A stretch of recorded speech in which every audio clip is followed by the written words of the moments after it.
You can't eat money. And as soon as money starts to not be able to cash the checks that it's writing because the ecological foundation of productivity isn't there, you start to basically have a misalignment. Money doesn't really reflect value very well. Good, bad, and everything in between, the food we eat changes our lives and the land around us. Learn and be inspired by stories of food, people, and the land we all share as we explore how food transforms. Coming to you from the center of my family's existence, Martell, Nebraska, this is your host, Alex McKiernan. Commerce, conservation, and community. I really like this framing, so you should probably get used to hearing me say it. This is a variation on something you'll hear in another episode with Bob Budd, who likes to talk about the importance of economy, ecology, and culture. Whether you say that or commerce, conservation, and community, all three need to be balanced for us to move forward sustainably. Now, I know that word, sustainable, is a doozy of vagueness that has become pretty ambiguous. It's hard to take it seriously. But if we can't find ways to balance our need for economic activity with the impact our economy has on the land and the people, we won't sustain economic activity for generations down the line, which is where we should be looking. Indeed, what's even the point of an economy of commerce if not to sustain people and the resources we need to thrive? Commerce, conservation, and community, we need to find ways to balance them all. And today we're going to talk about the community part. How do we build culture and community around food, farmers, ranchers, and the land? Well, you can come find out at Robinette Solstice on Saturday, June 20th, where we'll have food, music, and speakers to celebrate this wonderful thing we call agriculture. Or if you prefer bigger, better, and far less humid, you could join my guest on his family's ranch in Helmville, Montana at the Old Salt Festival. I'm very excited to be joined today by Cole Mannix, the CEO of Old Salt Co-op in Montana. Old Salt is a vertically integrated co-op of ranches in Montana that raise, process, and sell their own beef, lamb, and pork. Old Salt wants rural communities to thrive. They have a keen interest in the health of the land and a deep confidence that carefully managed livestock can actually improve the ecology of vast landscapes. The ranch families and investors that form Old Salt Co-op run a USDA processing plant, 2 restaurants in Helena, Montana, and an amazing festival that will celebrate its 4th year this June, a festival that is the focus of our conversation today. Okay, I'm going to finally shut up, at least momentarily. Cole Mannix, welcome to Food Transforms. Thanks for having me, Alex. Many thanks go out to our mutual friend, Kelly Beavers, for putting us in touch. She does great work connecting people to each other and to the land, and I have a lot of respect for her. Cole, I can walk into a grocery store almost anywhere in America, 24/7. I can buy some beef. I can buy some veggies, some bread. I can put in my basket fruit that can't even be grown in this country. It's quick. It's pretty convenient. And honestly, it's amazingly affordable given the complexity of the supply chain that brought it to us. What's wrong with this food system? Well, man, that's a tough one. I think there's lots of ways in which it's working as designed.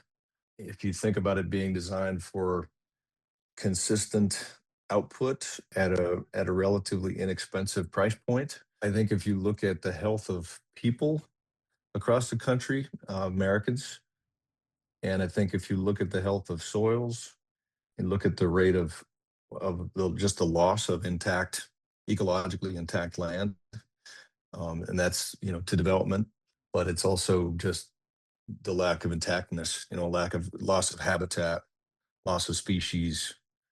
From that perspective, the food system's not doing very good. It's not like it's if nourishment is one of the fundamental components, then I think it's failing on that front. The people who raise food and their well-being is really important. It takes, it's not just a skill set or aptitude, but it's their talent applied over time and through failure and getting better and trying to love a place. And we're losing those people. So the average age of our producers is pretty darn high. And I think, the succession plan and do we have people in line to come in after these folks? I think in ranching, the average age is well over 60. 30 years ago, we had 950,000 or so ranches, and today we have 650,000 or so, somewhere thereabouts. And so we are experiencing consolidation. There's fewer people with that commitment to the land and that, the cultural history of taking care of it. So I think there's plenty of things that say that we need to redesign the way that the food system works. Does that commerce, conservation, and community framing resonate with you? Yeah, it really does. I think that there's so much about food that it's just more than a fuel.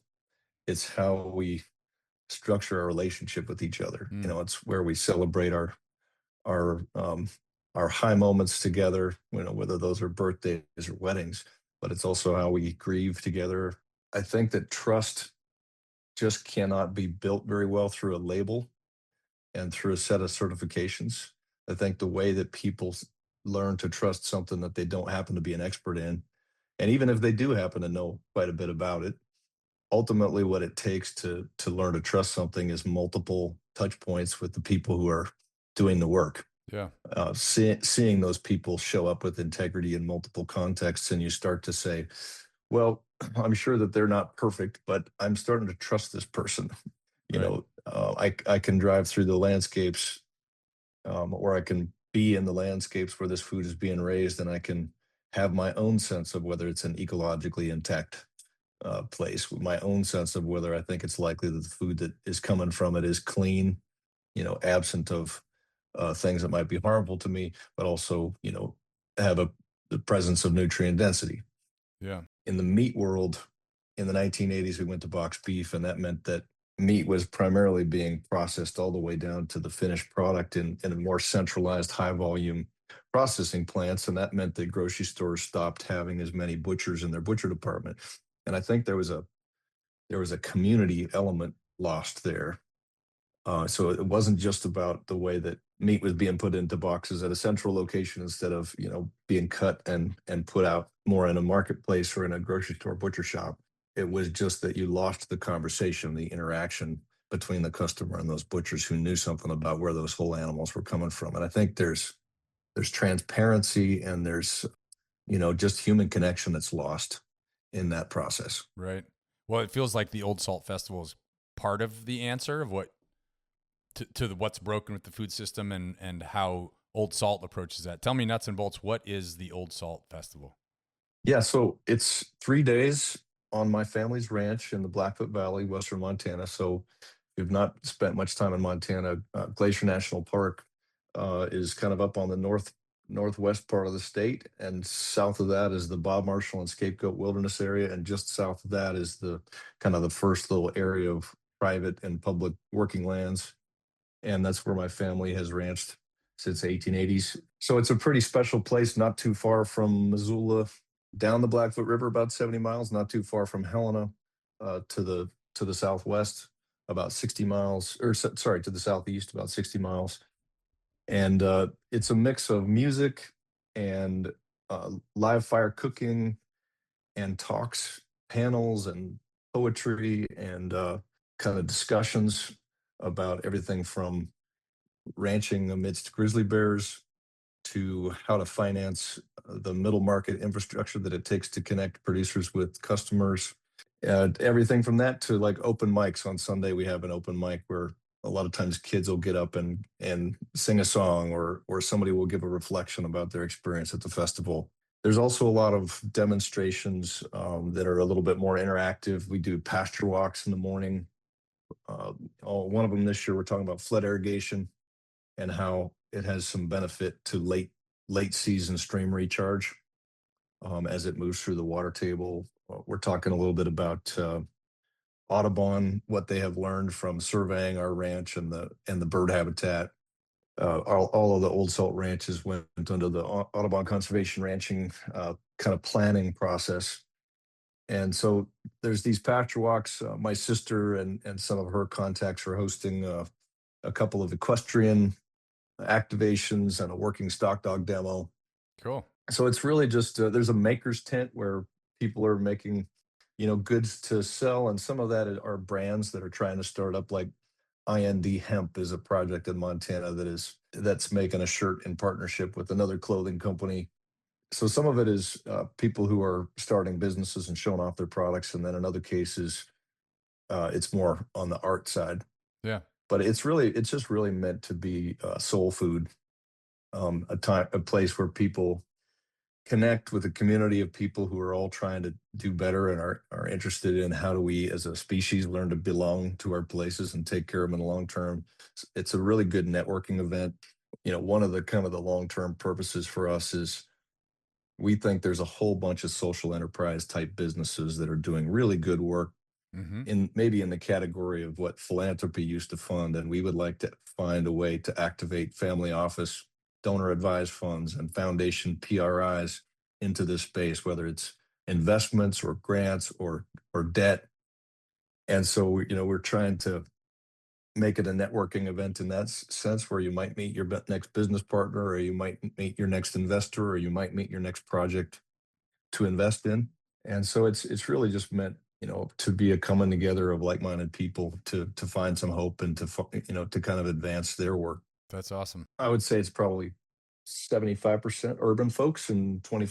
25% people who are working in ranching or farming or conservation. We hosted what these Robinette solstice parties we did in 2012 and 2013. Tons of fun, lots of work at the busiest time of year for us, and we lost money. Does the festival make money? And if not, why are you doing it? It hasn't yet.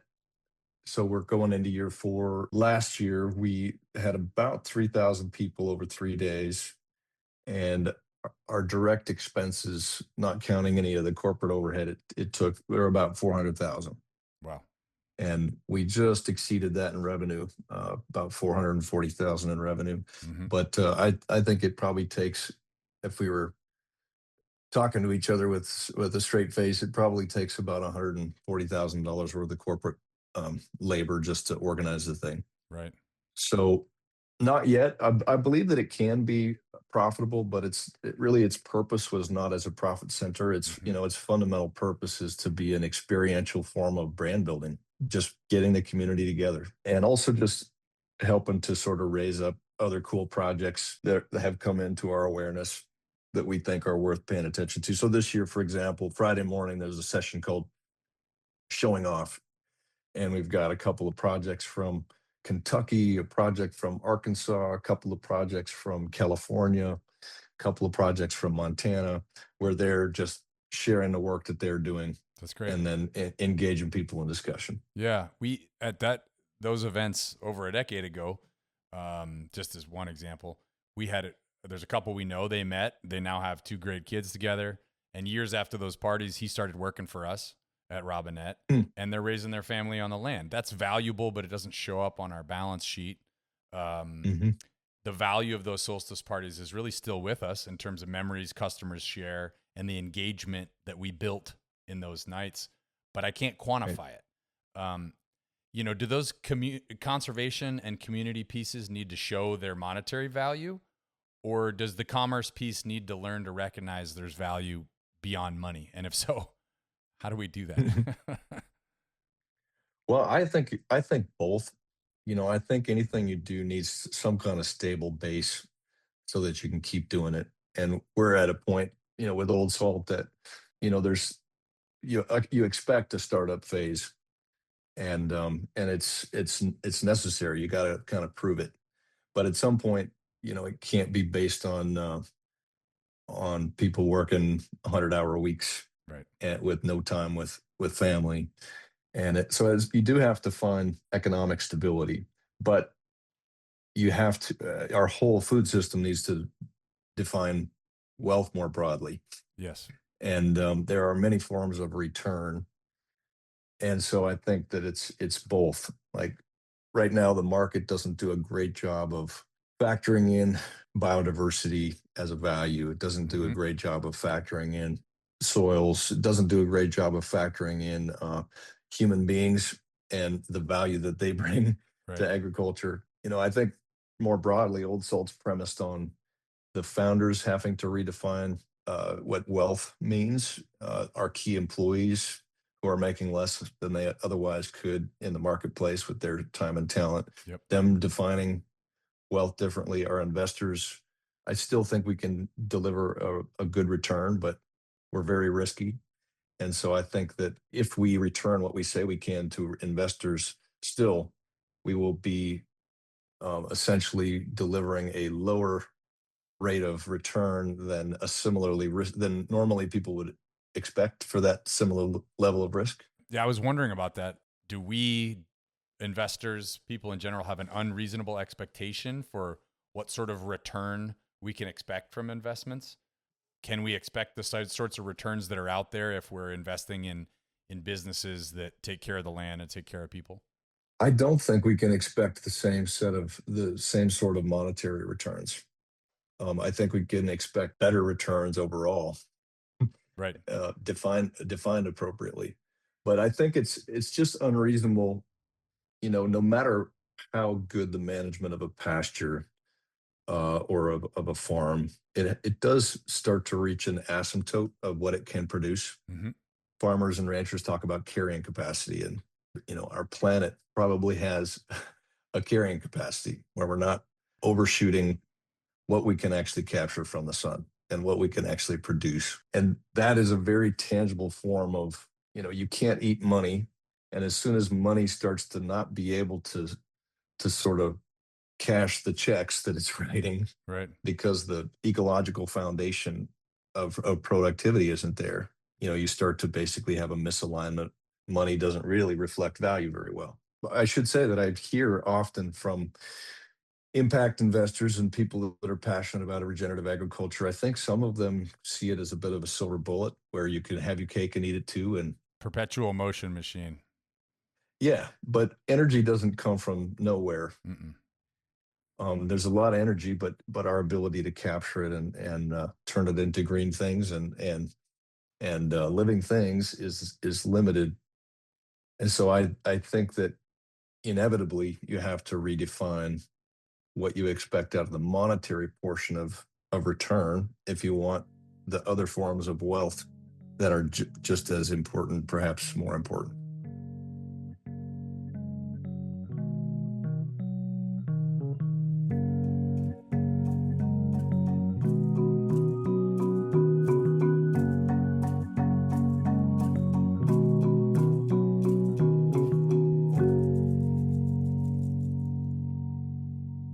Why don't you tell me your name and your business, and we'll go from there. Okay. My name's Sharuth van Bezekom, and I am one of the owners of Shadowbrook Farm and Dutch Girl Creamery. And if I can get this launched, the idea is that to talk about how food transforms. Oh, okay. And so I was curious if you had any little anecdotes of how you've seen food transform your life, someone else's life, your health, someone else's health, the land. The one that is like most obvious is when children come to the farm. And, most of these kids are school kids that probably haven't even been on a farm oftentimes. And when they eat and see things growing from the farm, suddenly they're absolutely interested in eating vegetables. They go home with a leaf of Swiss chard to make their parents cook it. It's really cute to see. And I think it's real for them. Then they have a connection to the land.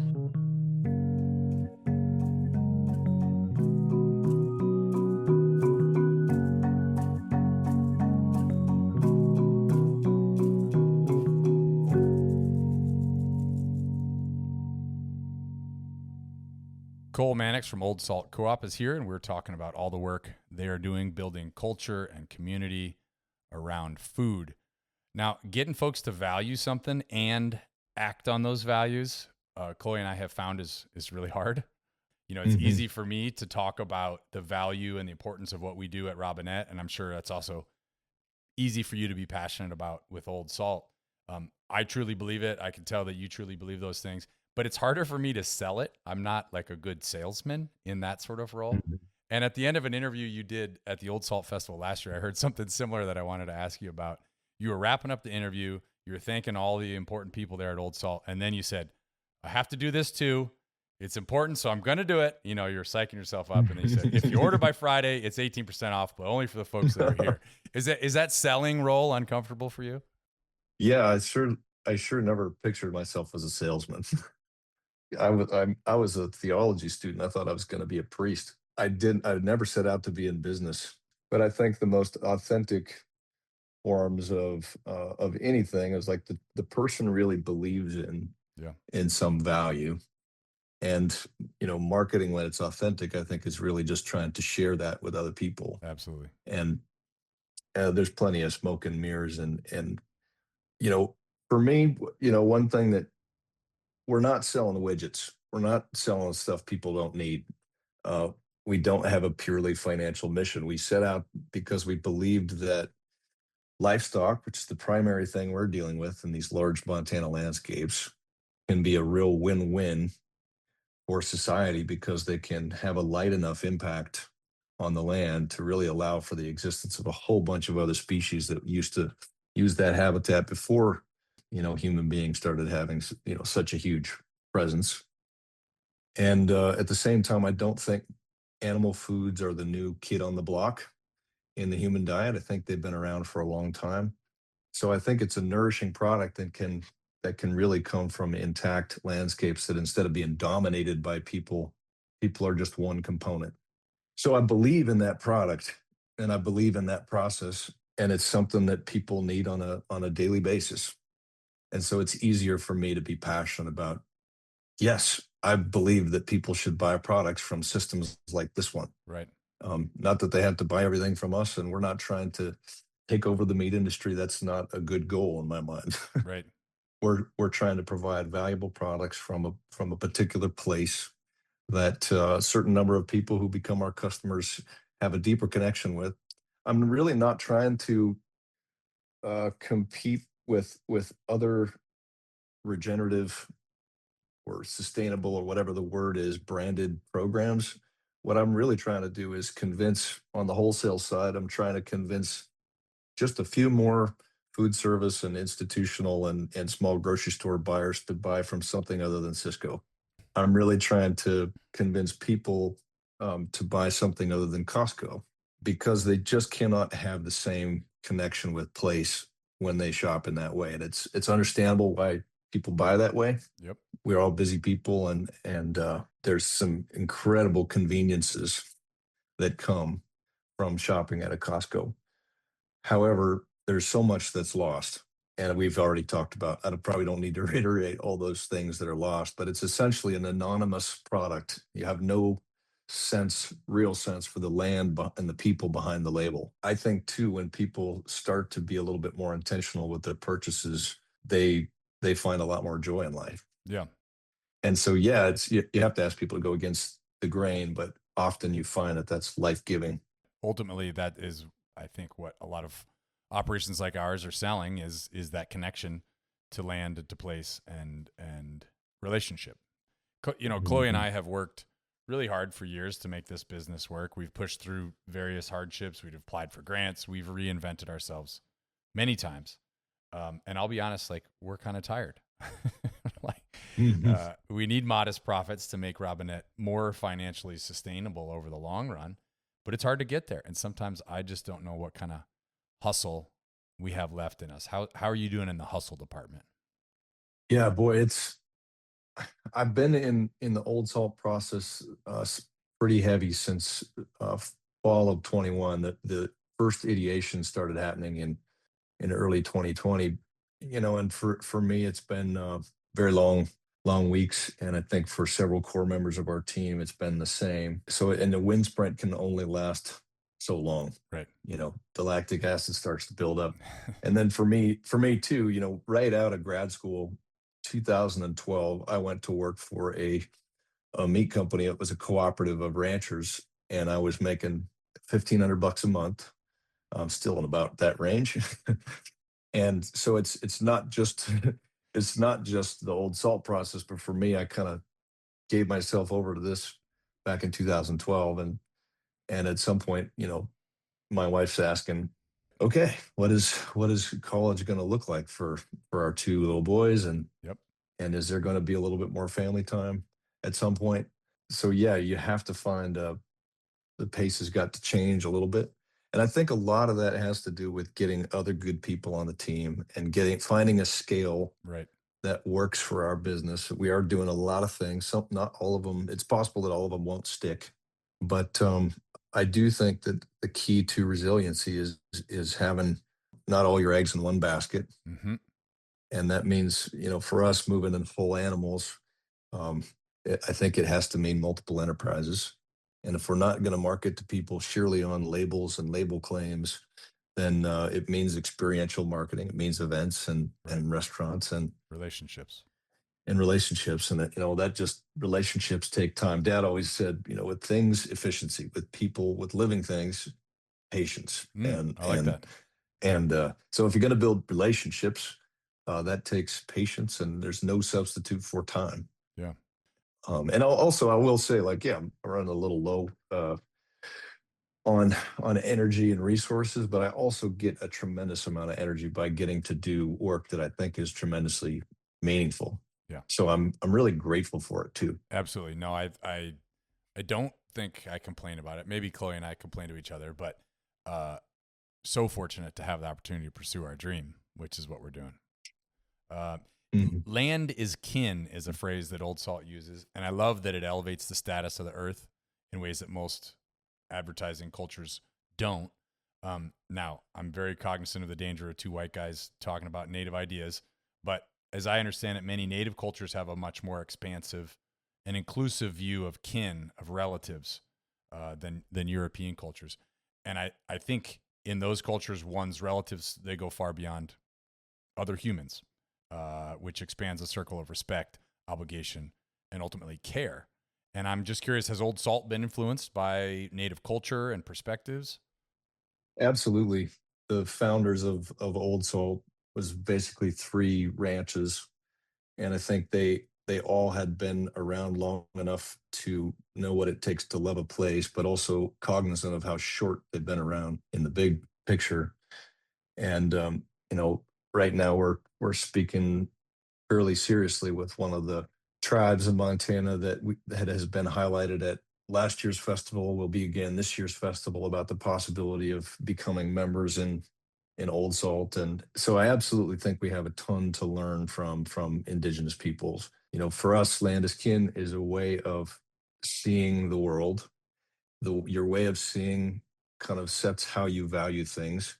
And then you try to set up a business where that is built in a way that supports those values and feeds those values. And it's not just meant to be about land. It's meant to be a bit of a statement, like, although Leopold said land is a community, land for me is just a way of talking about all living things, nature's neighbor, and needing to treat each other better, to see each other's well-being and thriving as part of our own health. I don't think it's ever been part of. It's funny because we often think, oh yeah, family, like those are the people closest to us, but actually kin, it's not easy to love your kin. Mm, And sometimes it's easier to love things that are farther away, and not as much. Like, I've been a part of this family ranch that my mom and dad and my aunts and uncles and now my cousins and siblings are all on the ranch, and they work tremendously hard on relationships. It's not the same as a normal business where you sort of hire and fire by core values. right. You have the people that you have, and none of you are perfect.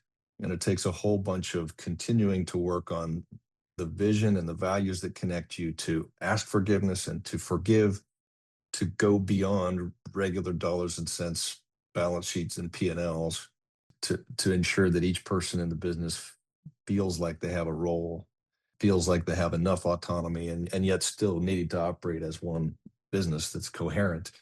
So I guess land as kin might feel kind of soft and idealistic to some people, but actually it uh, kinship is really damned hard work. It's nothing other than love. And so I don't see it as something soft. I just see it as worthy a worthy task. Well, you may have answered my last question, but you had mentioned thinking you were going to be a priest in the past. You've got a bachelor's degrees in philosophy and biology from Carroll College in Helen, Montana, and a master's of theologic studies from Boston College. Maybe land is kin answers this, but what does your education tell you about the value of sharing food on the land with your community? Hmm. I think I had a real sense that social justice starts at home, On a bunch of different podcasts, I've talked about a couple of different experiences I had going down to South America, or I'm sorry, Central America, Honduras and El Salvador, and just realizing, spending enough time to know these people are smart. They're everybody's smart and as talented and as capable as the people I know, as me. Um, but the economic conditions that you live in, sort of the enabling conditions, the political conditions, influence whether or not you can put that skill and talent to good use and really take care of a place. Another person, that I was reading a lot during graduate school was Wendell Berry, and he was constantly talking about humility, about really how limited our mental faculties are. The earth is far too complex for us to ever control. And so, he's always talking about, hey, instead of going out and, getting a fancy degree and working in town, what if you bring your talents and passions back to the place that you come from and learn to make a home there? And if you can really focus at that level, then other people can make a home in their places and you can stop trying to dominate everywhere. Another part of being in Boston, for example, and hearing a lot of people talk about what they perceived as ranching in the West and their concerns, what they were reading about meat and health. And it just caused me to be self-critical in a way of like, oh, interesting how some people see livestock as an ecological disaster. And interesting, how some people are starting to see animal products as a huge problem. Like, I sure better learn a lot more. And also, how is it possible with so few people in agriculture and where most people are urban and lack context? How is it possible for us to bridge that divide? And I don't think it's possible with surface level and shallow fixes like labels and claims. I think it can only happen with just more familiarity. And to me, that means fragmented food system. And I don't mean fragmented in this case in a negative sense. I mean a regionalized, much more resilient, much more redundant food system where actual human connection happens. So I'm not sure that that's a super great answer to the question, but it's only a great answer. Maybe it's not super great. Just a great answer. It makes sense to me that, and this is a Wendell Berry thing again, health is whole. You can't really think about it in bits and pieces. Like, it doesn't make sense that it's not a great thing to have a healthy heart unless you have healthy other organs in your body. Right. And I think the same thing in a society. Ranching can't be healthy on an island. Health and well-being is one fabric. And just trying to search of like how can you participate in that is for me what life's all about. Yeah. Well, we're going to wrap this up, but no doubt listeners are going to want to hear more from Cole. Two great interviews I found are from the podcast Mountain and Prairie, recorded an interview with Cole and another key player at Old Salt, Andrew Anderson, at the 2025 Old Salt Festival. This was posted to the Mountain and Prairie feed in August of 25. The podcast Food Montana is also an interview from November of 25, has a lot of great discussion about how Cole got to be Cole. Any other interviews you wanted to highlight, Cole? One of my favorites recently is we did a podcast with Rostam Zafari on, it's called The World Within. The World Within. How They Changed the World podcast by World Within. Yeah. Okay. Folks will track that down too. And then finally, you heard it here first, folks. Your summer solstice plans are covered, and I know you're excited to invest in building local food culture. You have two options here. They are either Robinette Solstice Party on Saturday, June 20th, right here in Martell, Nebraska. More info coming soon. Or perhaps you'd prefer join Cole and the Old Salt Festival in Helmville, Montana, June 19th to 21st for a spring into summer celebration of all the land has to offer. You can point your search engine to Old Salt Co-op and you'll be all set. Cole, you are a man among men, and I really appreciate you joining me here today. Thanks for having me, Alex, and thanks for the good work you're doing in Nebraska. Food transforms everything around us. If you like what you heard today, please subscribe, post glowing reviews, and tell your friends. Visit robinettefarms.com today for food and info. Join us next time, and remember, food is a gift. Enjoy it.